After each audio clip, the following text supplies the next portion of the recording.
E aí, pessoal, sejam bem-vindos a mais um vídeo explicativo do livro Crônicas de um Despertar, Meu Retorno ao Além. Estamos na página 194, rumo ao final do livro. Então agora Raquel e Afonso estão começando a encarar o processo reencarnatório. Raquel resolveu encarnar em Washington, naquela família que ela havia servido como conselheira espiritual. Ela ia ser mais uma filha que ia tentar ajudar espiritualmente, né? E moralmente a família. E Afonso resolveu ser filho de Pedro, o seu filho na encarnação anterior. Então aqui nós estamos na página 194, vamos continuar a leitura. Estava preparado para retornar. Sentia-me até incentivado a lutar pelo meu progresso. Entretanto, admito que meu coração estava ligeiramente angustiado pelo fato de me afastar daquela a quem demorei muito tempo para rever e não gostaria de perder de vista novamente. Raquel, creio eu, tinha as mesmas sensações, embora não as confessasse a mim, justamente para não retirar-me a esperança. Quando me integrei à vida cotidiana de Alvorada Nova, já não desejava retornar à costa, pois ali estava contido e comportava-me de maneira equilibrada, sem excessos e desatinos. Sabia que a jornada no plano material não seria fácil, em especial porque eu tinha noção de quem verdadeiramente eu era. O processo de reencarnação, no entanto, é sempre inevitável quando dele se necessita para a evolução interior. Após ter colhido a informação de que voltaria, passei a meditar sobre minha vida anterior na crosta terrestre quando lá estive como Afonso, nome que decidi manter no plano espiritual, até que pudesse realmente galgar uma efetiva mudança nas minhas atitudes. Raquel e eu conversávamos bastante, além de diariamente comparecermos às palestras educativas. O tempo fora curto desde o nosso último contato com Rubião, e esse nosso amigo nos chamou outra vez para voltarmos a falar sobre o processo do retorno à carne. Gostaria de acompanhá-los ao departamento de reencarnação para fazermos um último retrospecto da anterior passagem de ambos pela crosta, pois em breve as suas memórias estarão adormecidas e já não lembrarão da última existência que tiveram no plano físico, nos falou Rubião. Será muito doloroso? Será muito doloroso? Eu perguntei. Depende. Talvez seja difícil encarar e aceitar os atos que praticaram e hoje sabem ser errados. Outra dor não haverá. Então, gente, aqui, ó, o Rubião falou para eles irem ao departamento de reencarnação para reverem novamente toda a encarnação anterior que tanto Raquel como Afonso tiveram, para que eles avaliassem todos os erros cometidos. E que isso sim que seria a grande dor que eles passariam, porque deve ser terrível para a gente ver o quanto que nós erramos, né? A gente se fazer uma autocrítica e ver o quanto que nós erramos. Deve ser terrível. Mesmo porque, como eles passaram pelo mundo espiritual, o senso crítico de fazer o bem e o mal deles é outro, né? A balança é outra. Então eles vão ser muito mais críticos contra eles mesmos, né? E Rubião lembrou, né, que eles vão entrar naquela fase do esquecimento da encarnação anterior, né? Lembra que a gente já tocou nesse assunto várias vezes, tanto no curso dos Espíritos quanto nas palestras. Lá no Centro Espírita a gente sempre fala sobre isso. Inclusive eu dei uma palestra falando sobre o porquê que nós entramos na faixa de esquecimento, que isso é extremamente importante para nós. É muito importante porque tudo que as pessoas que nós tivemos problemas, que nós brigamos, que nós conhecemos, é bom que entre na faixa de esquecimento para que tudo aquilo de errado que houve entre você e aquela pessoa que você irá encontrar novamente numa nova encarnação, possam aparar essas arestas, entendeu, gente? Tudo aquilo esses erros que foram cometidos entre você e alguma outra pessoa, quando encarnado anteriormente, essas arestas podem ser aparadas e esses erros podem ser corrigidos, né? Então é muito importante entrar na faixa de esquecimento. Ao chegarmos ao departamento encarregado da nossa transição para a nova vida terrena, fomos colocados em salas separadas. Raquel foi levada a um outro local e Rubião permaneceu comigo. Acomodei-me em uma cadeira confortável e inclinada levemente para trás. À minha frente estava uma imensa tela que seguia pelo teto e terminava atrás de mim. Estava inserido num salão cujas paredes eram as telas onde seriam projetadas as cenas da minha vida encarnada. Fui informado que poderia mover a minha cadeira para qualquer direção e que seriam múltiplas e simultâneas as projeções. Eu deveria então escolher em qual fixaria minha atenção. Poderia voltar-me para trás ou para os lados, se quisesse. Tranquilizado pela presença de Rubião ao meu lado, pedi que o processo fosse iniciado. Gradativamente as luzes foram apagadas e somente um ponto luminoso bem claro e azul permaneceu brilhando na frente da tela. Concentrei-me nesse ponto e comecei a ter a estranha sensação de que estaria voltando no tempo, indo de encontro ao meu passado, embora soubesse que dali não me ausentava por um só segundo. Subitamente surgiu à minha frente a primeira cena da minha existência como Afonso. Era o dia da cerimônia de meu casamento com Elvira.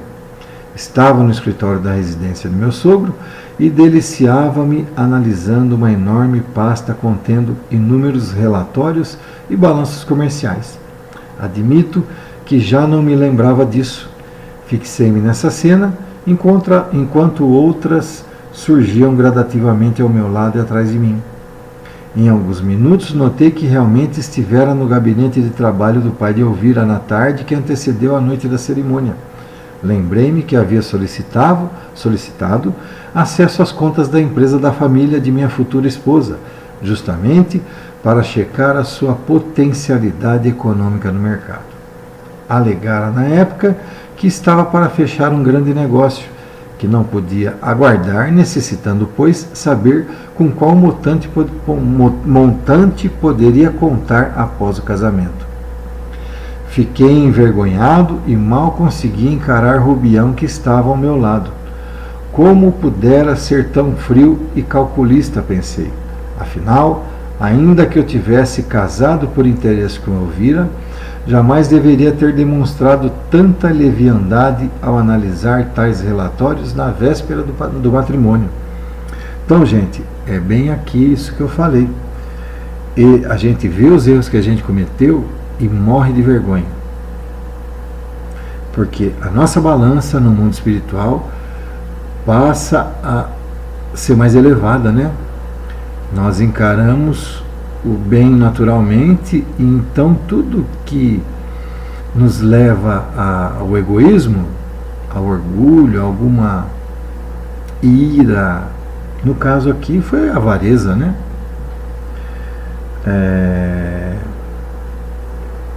Usura, né, que o pessoal fala, porque acha que havia necessidade, se realmente ele estava casando por amor, né?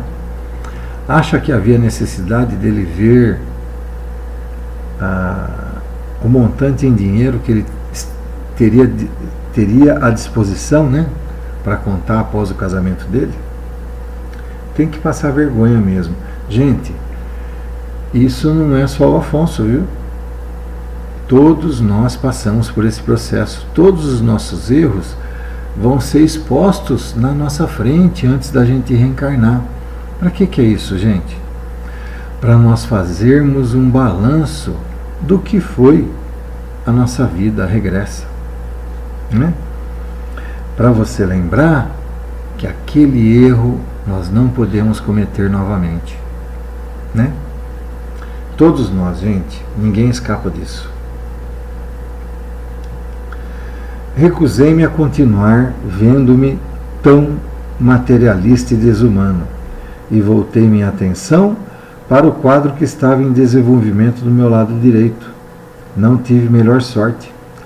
Tratava-se do dia em que resolvi dar a Pedro algumas orientações no campo da educação sexual. E para tanto, como fizera com Marco Aurélio, terminei confessando-lhe com certo orgulho que era adúltero. A expressão de surpresa e decepção do menino congelou-se na tela da minha vida pregressa por alguns segundos. Fiquei outra vez acabrunhado. Como fui capaz de fazer apologia ao adultério na frente de meu filho caçula? Naturalmente, se Marco Aurélio posteriormente desgraçou-se na sua conduta sexual, eu tive participação direta nesse processo. Era triste constatar o meu fracasso como pai. Aquelas cenas eram demonstrativas disso. Gente, mais uma vez, quando você vai encarar esse filmezinho da sua vida, qualquer cena que você fixar-se, são cenas vergonhosas, são cenas de erros terríveis que nós tivemos em nossa encarnação, viu? Então, ele pode mudar a cena, mas a vergonha vai ser enorme, tá? Fechei os olhos por um momento e deixei escorrer uma lágrima. Senti a mão amiga de Rubião no meu ombro. Encorajado, abri os olhos e voltei-me para a esquerda da sala. Lá estava eu futilmente trajado a rigor, recebendo inúmeros convidados para a inauguração da minha recém-construída casa no Jardim Paulistano, em São Paulo.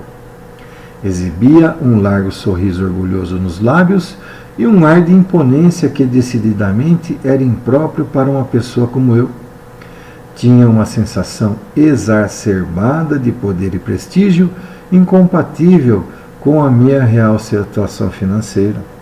Naquele momento em que fui obrigado a relembrar tais cenas, fiquei surpreso com tanta iniquidade. Quis viver na crosta terrestre uma vida que não era para mim, cheia de indevidas pompa e suntuosidade. Obriguei meus familiares a adotar os meus deturpados valores, e todos eram forçados a sorrir o tempo todo, desfilando pelos estreitos corredores da casa para alimentar o meu ego. De fato, eu tive algum dinheiro na minha vida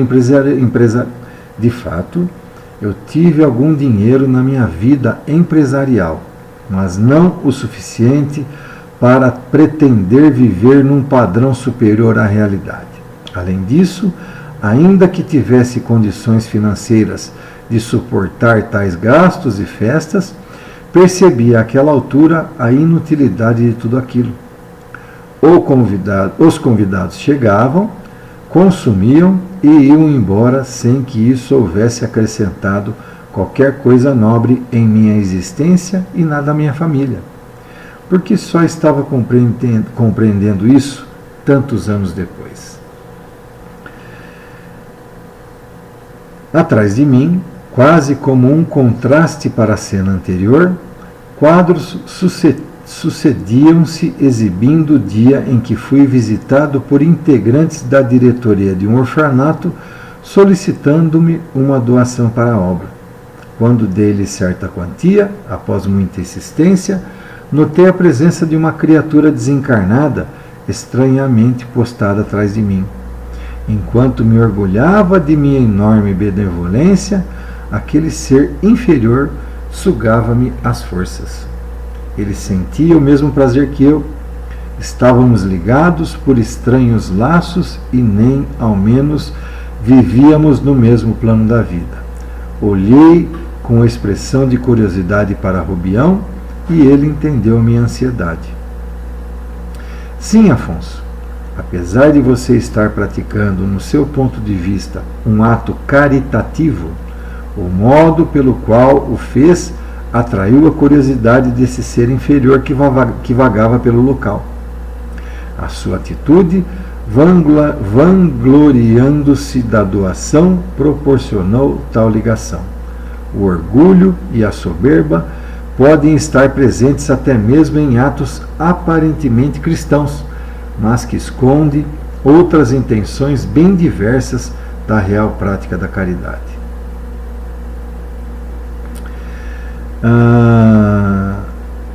Mas a doação foi feita assim mesmo. Não foi um ato positivo? Não no seu caso. Você somente doou para autopromover-se junto aos seus familiares, amigos e funcionários. Não houve mérito nisso.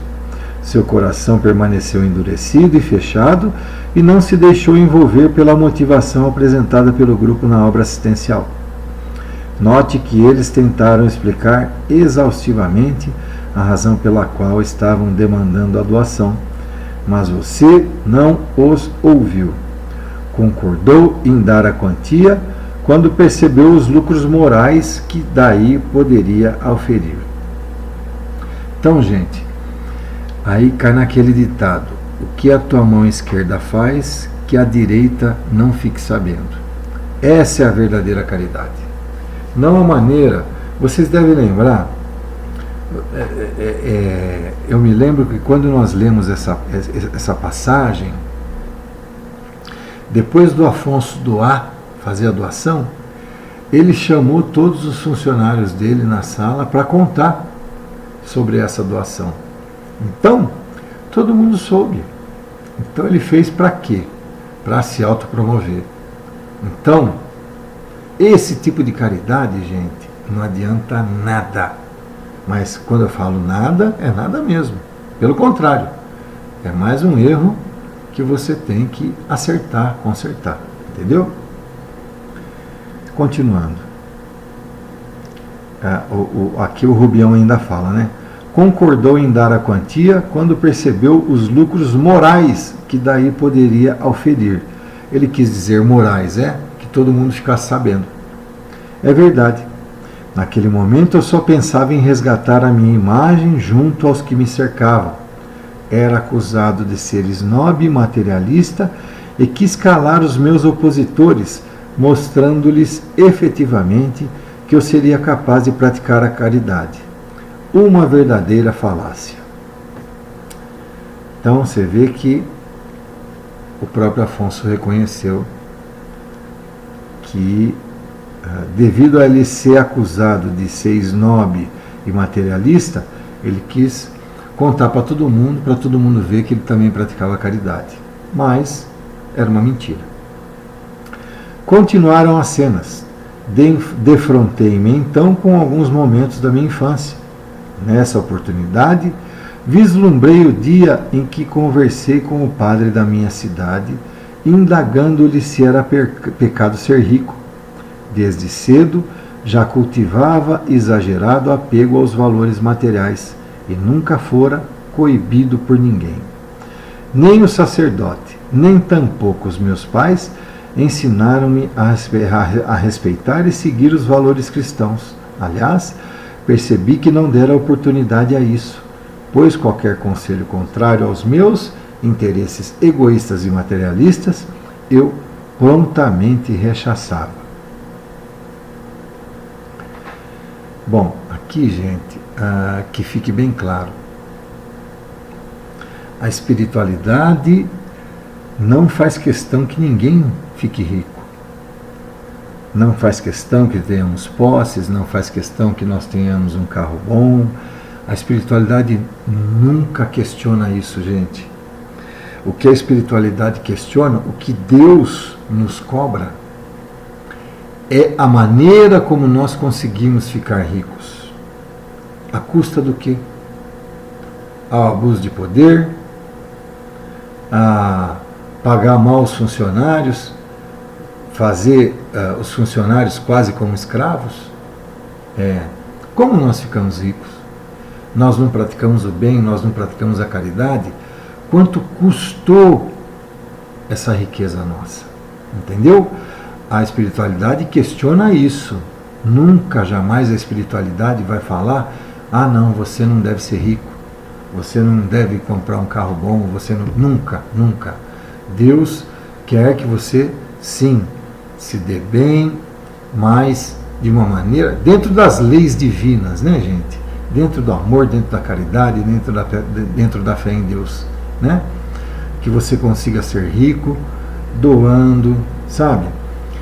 Ocupando o seu tempo também fazendo a caridade. Aquele trecho da Bíblia, existe muita confusão nisso daí e existem inúmeras interpretações errôneas. Deus, né, nos disse sim que nós devemos, eles falam em 10% de dízimo, né? Esses 10%, gente, não é o 10% do nosso salário. Evidentemente que se nós quisermos fazer uma doação em dinheiro, nós quisermos ajudar alguma entidade, lógico, devemos fazer sim. Mas também esses 10% nós devemos dedicar à caridade, né? Nós devemos dedicar ao estudo, das coisas espirituais. Nós devemos nos dedicar a Deus. Não somente o dinheiro, minha gente. Esses 10% é uma parte da nossa vida que nós temos que dedicar às coisas de Deus. Não somente ao dinheiro, tá bom? Continuando. Por outro lado, desde pequeno, odiei o fato de ter nascido em berço desprovido de recursos materiais e culpei o meu genitor por essa fatalidade. Um grande salto operou-se em seguida e vislumbrei a cena do meu velório.